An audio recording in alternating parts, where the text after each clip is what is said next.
бүгүн ушундай доор болуп калды, азыркы доордо акмакчылык доору. Мына жылаңач болгонду бир мода, жетишкендик деп түшүнүп калдык да. Бул акмакчылык бул. Бул эң акмакчылык. Шариатта адамды канчалык көп кийинсе, буну зинат, чырайлуу деп айтылат. Куранда Алла Таалам чырайлуу десең дагыла дейт. Жылаңач болгонду эң жаман нерсе көрөт, төмөн нерсе болот. Азыркы кийимдер илгери ама деген болгон.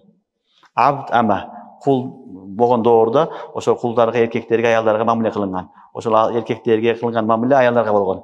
Дайла болгон. Аялдардын дагы ошол асты аркасы кулдардыкы авратка кирген эмес.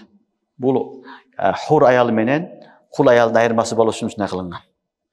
Ошол кул аялдардын эмесини биз мамилесини ошолордун эмесин тандап алдык да, жолун тандап алдык.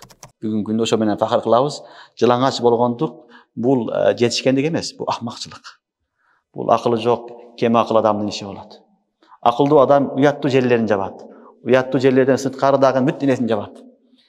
Эки эле адам жылаңач жүрөт, жаш бала болушу мүмкүн, жинди болушу мүмкүн. Акылсыз. Акылдуу адам, мен акылдуумун деп жылаңач болуп көчөгө чыгып кеткендиги бул акмакчылык. Ошон үчүн шариятыбызда намаз учурунда дагы, намаздан сырткары дагы сатыр аврат важип. Намаз жок, эч ким жок, үйдө эч ким жок деп жылаңач болгон болбойт. Сени менен периштелер бар.